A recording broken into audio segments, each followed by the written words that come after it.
What's up, guys? Last week we did a drop on our favorite JDM frogs. This week we decided just to hit a couple of ponds behind the shop, show you guys exactly how we're using them, the gear we're using, and some techniques on getting them to walk, hook sets, that kind of stuff. So if you're ready, let's go. Welcome to the Hookup Tackle. The Hookup Tackle is the world's largest showcase of Megabass products, featuring baits and colors not found at any other dealer. The Hookup also offers a wide display of OSP, Evergreen, Deps, Lucky Craft, Jackall, and many more.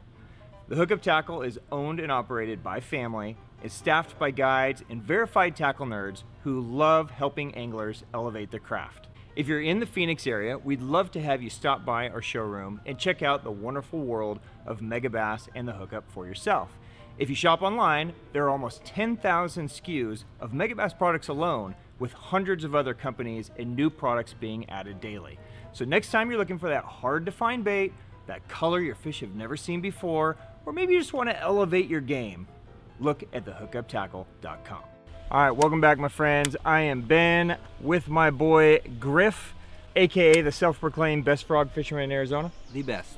So today we are out just kind of poking around, throwing some of the same JDM frogs that we had talked about in the last video. But what we really wanted to do was try to make something that was useful for you guys in case you're new to frog fishing, that you can learn exactly really how to walk them, how to throw them, that kind of stuff. So let's start with gear.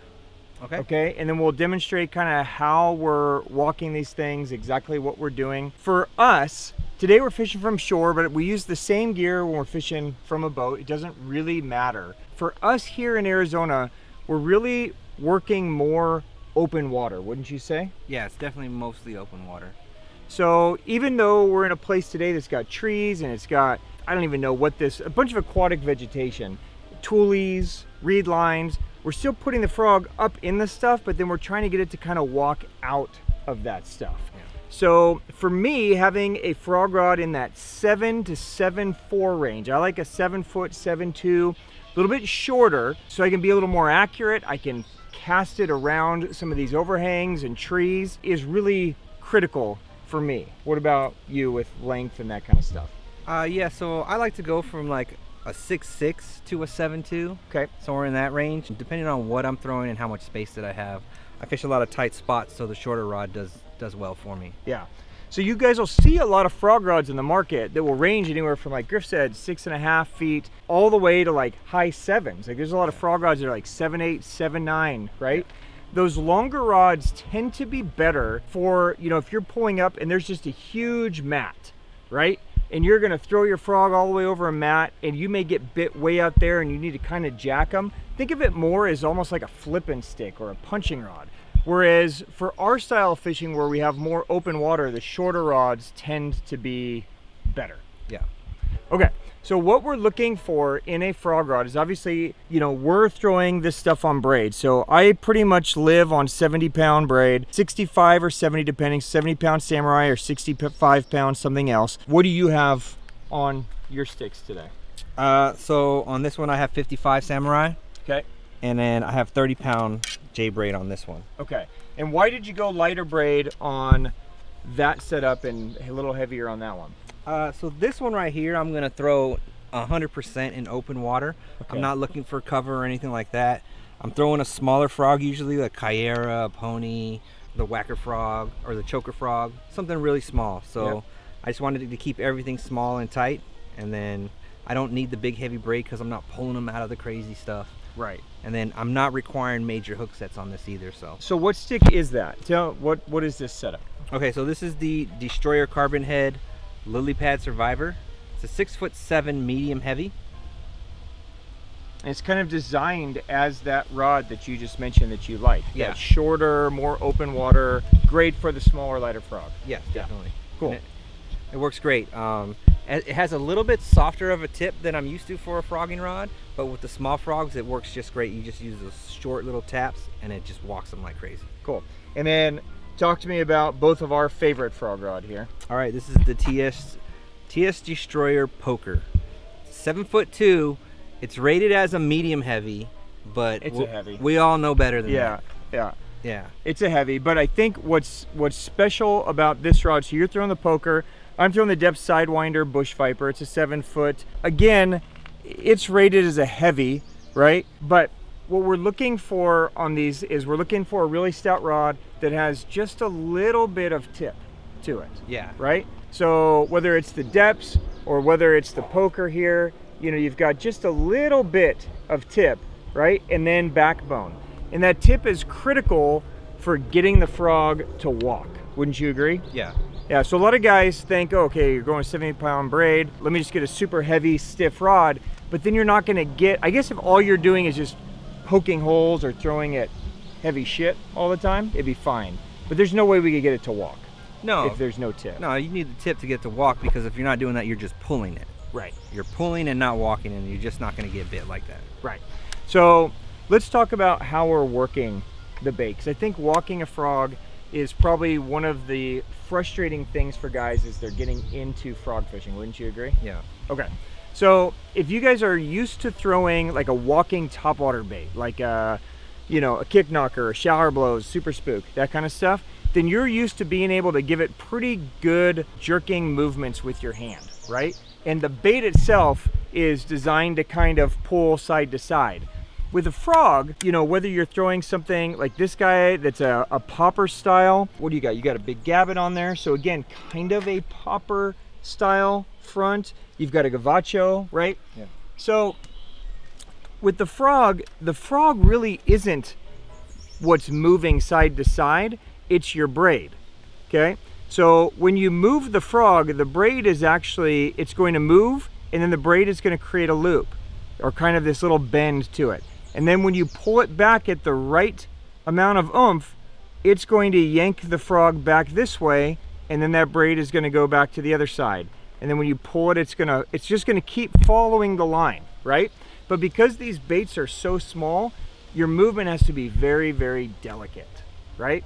So literally the movement for me on this, so if this is a big walking bait, right, then the movement can kind of be like this big kind of jerking side to side movement, right? But if I do this with a frog, all the frog's doing is it's just gonna bob and pop, and it's not really walking, right? It's just kind of doing this kind of stuff, kind of porpoising, right?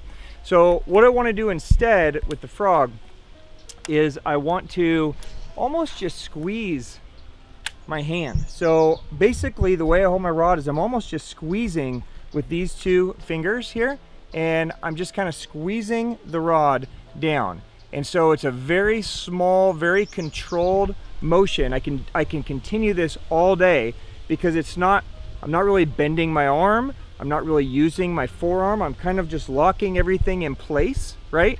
And then I'm just squeezing with this finger, right? And it's just moving that rod tip side to side. And what that's doing is it's allowing that frog to have that perfect side to side movement back and forth. And I can speed it up, I can slow it down, I can do all kinds of things, right?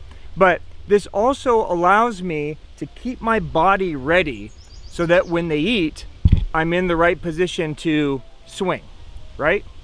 So versus if we're trying to do this with our elbow or, you know, our wrist or something like this, right? And then they eat and then you have no angle. Like we were messing around earlier and you had that one, right? Yeah. And there was just nowhere to go with it. Nope. So sometimes, you know, when you're not thinking it through, you get bit and you realize, oh, fuck, like I got nowhere to go. I can't swing. No. I'm stuck, right?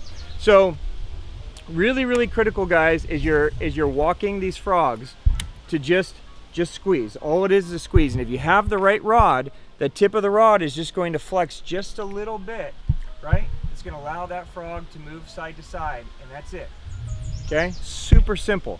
So even on a popping style frog, I would say 99 out of 100 times they still want that thing moving. Maybe every once in a while you just give it a pop, so it boom, it pops, right? And then just lets that skirt flare. But then, you know, they want it moving, and then maybe pop and then moving. But it's critical that you guys figure out how to get the frogs to walk, because that's where the bites are going to come. Did I miss anything on the walking? No, you hit it. So yeah, I create a gap in here and I just tap it. But are you squeezing with your back two fingers to make it move, or are you moving your wrist, or what is it? No, I'm squeezing my fingers. Squeezing your fingers. I never even thought of it. Yeah. And I think that's the big thing, because if you move your wrist or your elbow or your arm, it's too much movement, right? The frog is just, it's gonna pull too far, it's gonna porpoise. It's that squeezing of the hand with the right rod that's really critical to get that thing to move side to side. Yeah. It's a much more subtle movement with a frog than with a big walking bait. Yeah, definitely. So it definitely has a learning curve to it. So you just got to get out and practice, but it should always be on that squeeze on your hand. Talk to me about the hook set. I saw you buffoon a couple today. I didn't miss any, did I, Jeff? No, you didn't miss any. Yeah, I was 100% on the ones I wanted to catch. So on the hook set, I'm just going to wait. Once I get the blow up, I'm going to wait till I feel the fish pull the rod. Once the fish pulls, I can feel a small tug. I know that the bait has turned, and then it's time to just hammer it. And I'm going, I mean, 90% of the time going up at an angle like this, and I don't know why, but that's the angle I'm hitting them at. So like a 45 degree, yeah. Would you say? Okay. Yeah. And then I usually do pretty well. Yeah. Yeah. Yeah. So I'm almost always a cross body hook set as well. I believe that your power is gonna always come cross body. So for me, I'm twitching with my left, winding with my right. So I always wanna put myself in a position to where when I'm swinging, the rod has a chance to come across my body, right? That's gonna be my power. Versus if I'm off position, I'm like this, and I have to kind of swing out this way, I don't really have power that way. So if you're fishing from the shore, you want to position yourself to where if you do get bit, you have the ability to swing across your body, right? You can come all the way through. If you're fishing from a boat, you want to try to position. Sometimes you get so excited, it's like, oh, I got to get this angle. But you got to think it through so that if you do get bit, you have the ability to swing, pull them out of cover, get them in. Because landing them that's half the fun, right? I mean, I love getting them to blow up, but I want to touch them too. Yeah. So, critical to just have a little bit of forward thought so that when you do get bit, like if Griff gets bit right now, Jeff totally cock blocked him. Yeah. Yeah, he's screwed. Mm-hmm. Right? That's why I couldn't swing earlier. Right. Because of poor Jeff. Yeah. Poor Jeff was in the way. Fucking Jeff. All right, guys, that is a wrap. Hopefully that helps. Get out there and practice. If you guys have questions on how to utilize any of this stuff, drop us questions down below in the comments and we will definitely get to it. Jeff will leave links to everything we talked about, so if you want to check any of them out closer, you can. In the meantime, thank you for watching.